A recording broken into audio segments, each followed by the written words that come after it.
ஏற்பாட்டு குழுவின் சார்பில் வரவேற்று மகிழ்ச்சி. ஒரு காலத்திலே இந்தியாவிலே ஒரு நிலைமை இருந்தது. அங்கு பட்டம் எடுத்தவர்கள் எல்லாம் காப்பி கடையிலே தீயூட்டுகிறார்கள் என்கின்ற ஒரு நிலைமை இருந்தது. ஆனால் இந்த நிலைமை அவர்கள் கல்வித்துறை சார்பாக எடுத்துக்கொண்ட இந்த சுயாதீன முடிவு காரணமாக இப்பொழுது மாற்றியமைக்கப்பட்டிருக்கிறது. இந்தியாவிலே கல்வித்துறையிலே பயின்ற இந்திய இளைஞர்கள் தான் அமெரிக்காவினுடைய மிகப்பெரிய நிறுவனங்களை எல்லாம் நடத்தி கொண்டிருக்கிறார்கள் என்றால் இந்தியா காலத்துக்கு ஏற்ற விதத்திலே கல்வித்துறையிலே கடைபிடித்து வந்த கொள்கைதான் அதற்கு காரணம். நம்முடைய நாட்டிலே அவ்வாறு இருக்கவில்லை. இப்பொழுது மெல்ல மெல்ல உணரப்படுகிறது, சொல்லப்படுகிறது, பின்பும் அது மாற்றப்படுகிறது. இலங்கையை பொறுத்தவரையிலே தேர்தல் திணைக்களம், கல்வி திணைக்களம் என்பது சுயாதீனமாக இயங்க வேண்டும். கல்வி திணைக்களத்தை பொறுத்தவரையிலே கல்வியிலே துறை சார்ந்தவர்களுடைய திட்டமிடலின் மூலம் கல்வித்துறை செயல்படுத்தப்பட வேண்டும். அதற்கு நிதி வழங்குகின்ற, நிதி ஒதுக்கி கொடுக்கின்ற ஒரு நிறுவனமாக மட்டும் பாராளுமன்றம் இருக்க வேண்டும். அவ்வாறு இருந்தால்தான் இந்த கல்வியை காலத்துக்கு ஏற்ற விதத்திலே நாங்கள் நிரல்படுத்திக் கொண்டு செல்லலாம், அப்டேட் பண்ணி கொண்டு செல்லலாம். இப்பொழுது இங்கு வழங்கப்படுகின்ற இந்த சான்றிதழ், வழக்கமான சான்றிதழ்கள், இந்த வெற்றி கிண்ணங்களை எல்லாம் பிள்ளைகள் என்ன செய்கின்றார்கள் என்றால் அதற்கென்று ஒரு சோஃபா, அதற்கென்று ஒரு ஹெல்மேரா ஒன்று வைத்து அதை காட்சிக்கு வைத்திருக்கிறார்கள். அது அவர்களுக்கு ஒன்றுமே பயன்படுவதில்லை. பரிசளிப்பு விழாவின் பொழுது அதை பெற்றுக்கொண்டோம் என்பதற்காக. எத்தனை காப்பி இருக்கிறது என்பதை அவர்களுடைய வீட்டை போய் பார்த்தால் தெரியும். எத்தனை கட்டு சான்றிதழ்கள் வைத்திருக்கின்றார்கள் என்றால் அது அங்கு பார்த்தால் தெரியும். அவையெல்லாம் பிரயோசனம் இல்லாதவை என்ற அளவுக்கு இருந்தன. ஆனால் இங்கு வழங்கப்படுகின்ற இந்த ஒவ்வொரு சான்றிதழும் மிகவும் பெருமதிமிக்கவை. நம்முடைய பகுதியிலே இப்பொழுது ஆசிரியர்கள், பட்டதாரி ஆசிரியர்கள் என்று நாங்கள் சொல்லிக் கொண்டிருக்கிறோம். பட்டதாரி ஆசிரியர்களிலே நிறைய பேர் கலைத்துறை பயின்றவர்கள், அதுவும் வெளிவாரியாக பயின்றவர்கள். அவர்களுக்கு கொடுத்தால் ஆசிரியர் இல்லை, இல்லை என்றால் ஒன்றும் இல்லை என்கின்ற நிலைமை இருக்கின்றது. இவ்வாறு இருப்பது பொருளாதாரத்திலே இடர்பாடையும், சமூகத்திலே கஷ்ட நிலைமையும், அரசியல் துறையிலே நெருக்கவாதங்களையும் நிகழ்விக்கக்கூடிய ஒரு செயற்பாடாகும். அவ்வாறு இல்லாமல் மாணவர்களை 8ஆம் வகுப்பிலே இனம் கண்டு அவர்களுடைய தொழிற்தலைமைக்கு ஏற்ப பிரித்து விடுவதன் மூலம் அவர்கள் பாடசாலையை விட்டு வெளியேறுகின்ற பொழுது தொழிற்தலைமை உள்ளவர்களாக வருவார்கள். அண்மையிலே கல்வி ராஜாங்க அமைச்சர் சொல்லுகின்ற பொழுது சொன்னார், 42 லட்சம் மாணவர்கள் பயின்று கொண்டிருக்கிறார்கள். 64,000 மாணவர்கள் கல்வி பொதுதர உயர்தர பரீட்சையிலே சித்தியடைந்து பல்கலைக்கழகத்துக்கு செல்லுகின்ற தகுதியை பெறுகிறார்கள். ஆனால் 27,000 மாணவர்களுக்கு மட்டும்தான் பாடசாலைகளிலே பல்கலைக்கழகத்திலே ஆசனங்கள் இருக்கின்றன. மிகுதி மாணவர்கள் அனைவரும் அம்பு என்று விடப்படுகிறார்கள். அவர்கள் எல்லாம் தங்களுடைய பரீட்சை பெறுவர்களை எடுத்துக்கொண்டு எங்களிடம் அலையலையாக வருகிறார்கள். ஏதாவது ஒரு வேலை தாருங்கள், ஒரு பிஎனாக தாருங்கள், உங்களுடைய மாமல வேலை செய்வதற்கு என்ன தாருங்கள், கோழி குஞ்சு வைக்கிறதுக்காக போறதால் நாங்கள் தயாராக இருக்கிறோம் என்று சொல்லிக் கொண்டிருக்கிறார்கள். அவர்களுக்கு விடை சொல்லுவதிலே எங்களை நாங்கள் திட்டிக் கொள்ள வேண்டி இருக்கிறது. இந்த நிலைமைகள் மாற வேண்டும் என்றால் தொழில்நுட்பம் சார்ந்த விடயங்களிலே மாணவர்கள் வழிநடத்தப்பட வேண்டும். வலையங்கல்வி படிப்பாளர் அவர்களோடு நான் கலைத்துக் கொண்டிருந்த பொழுது இந்த மாணவர்கள் ஒவ்வொரு எல்லாம் தங்களுடைய வாழ்க்கையை சீர் செய்து கொள்ள முடியும் என்று அவர் சொன்னார்.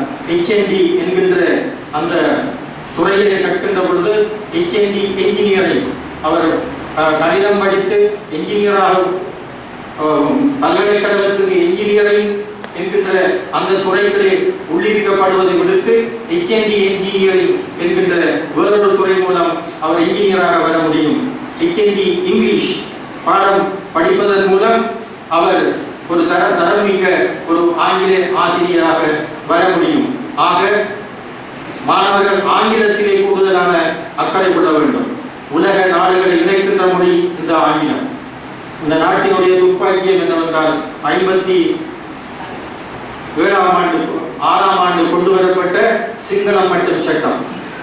இந்த சிங்களம் மட்டும் சட்டம் கொண்டு வரப்பட்ட பொழுது லீ குவான் யூ அவர்கள் இங்கு இலங்கையிலே படித்து அரசியலிலே அங்கு சிங்கப்பூருக்கு சென்றிருந்தார். சிங்கப்பூரை தலைமை தாங்கி எவ்வாறு நடத்துவது இலங்கை கேந்திர முக்கியத்துவம் வாய்ந்த இடத்திலே இருக்கிறது. இலங்கையில் உள்ள மக்கள் மூளைசாலிகளாக இருக்கிறார்கள். கடும் உழைப்புக்கு ஏற்ற விதத்திலே புதிய பல பராக்கிரமம் உள்ளவர்களாக இருக்கிறார்கள். ஆகவே இந்த நாட்டை எவ்வாறு வெற்றி கொள்வது என்னுடைய சிறிய நாடு என்று அவர் அங்கலாய்த்துக் கொண்டிருந்த பொழுது 56ஆம் ஆண்டு சிங்களம் மட்டும் சட்டம் கொண்டு வந்த பொழுது அவர் மிக சந்தோஷப்பட்டார் என்று சொல்லுகின்றார். ஏனென்றால் இனி இலங்கை உருப்படாது என்று அவர் அன்றே கண்டார். ஏனென்றால் இங்கு இனங்கள் தங்களுக்குள்ளே சண்டையிடத் தொடங்குகின்றன. எனவே இதனை பாடமாக வைத்துக் கொண்டுதான் அவர் தன்னுடைய நாட்டிலே இருந்த 4 மொழிகளுக்கும் தேசிய அந்தஸ்து கொடுத்தார். அதன் காரணமாக அங்கு மொழி பிரச்சனை என்பது ஒன்று பரவில்லை. எல்லோரும் சிங்கப்பூரர்களாக அங்கு தாங்கள் உணர்ந்து கொண்டார்கள். ஆனால் சிங்களம் மட்டும் சட்டம் வந்ததன் காரணமாக நாங்கள் தமிழர்களாக வாழ்ந்தோம், முஸ்லிம்களாக வாழ்ந்தோம், சிங்களவர்களாக வாழ்ந்தோம்.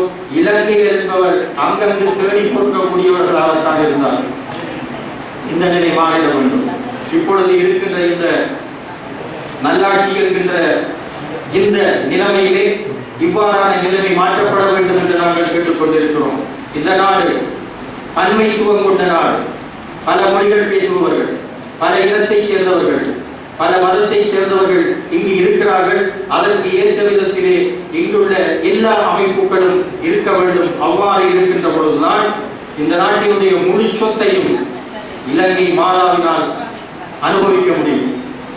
குட்டிமணி வழக்கு நீதிமன்றத்திலே தீர்ப்பு சொல்லப்பட்ட பொழுது அந்த நீதிபதி அவர்கள் சொன்னார்கள், குட்டிமணி ஜெகன் போன்ற விடுதலை போராளிகள் அவர்களுக்கு தீர்ப்பு வழங்குகின்ற பொழுது உயர் நீதிமன்ற நீதியரசர் அவர்கள் சொன்னார்கள், நீங்கள் மிகவும் கட்டிக்காரர்கள், நீங்கள் இந்த நாட்டினுடைய சொத்து, உங்களுடைய இந்த திறமை, உங்களுடைய ஆற்றல், உங்களுடைய அக்கறை சரியான முறையிலே நடைபடுத்தப்பட்டால் இந்த நாட்டுக்கு நீங்கள் மிகப்பெரிய அசெட் சொத்தாக ஆகியிருப்பீர்கள்.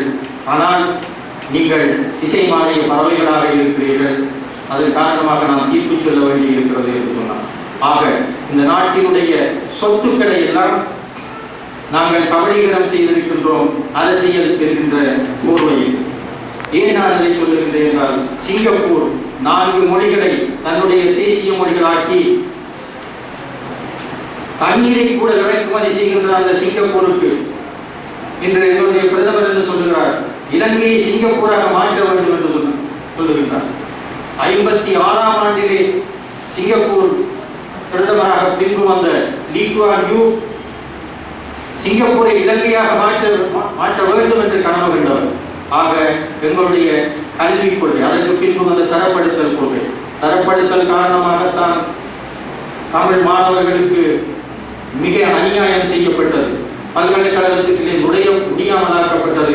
அதன் காரணமாகத்தான் அவர்கள் போராளிகளாக மாறினார்கள். ஆக இந்த நாட்டினுடைய கல்வி சிந்தனை சரியான முறையிலே செல்லும் என்றால் எல்லா விடயங்களும் சரியான முறையிலே செல்லும்.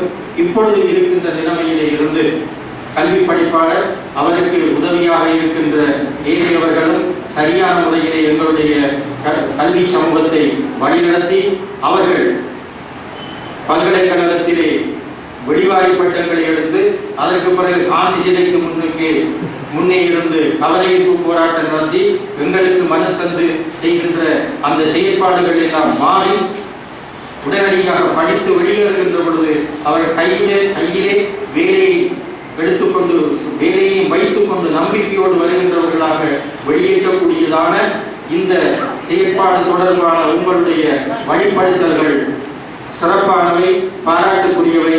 இந்த சந்தர்ப்பத்திலே எங்களையும் அழைத்து கௌரவித்தமைக்காக உங்கள் அனைவருக்கும் நன்றி கூறி அமைகின்றேன். நன்றி.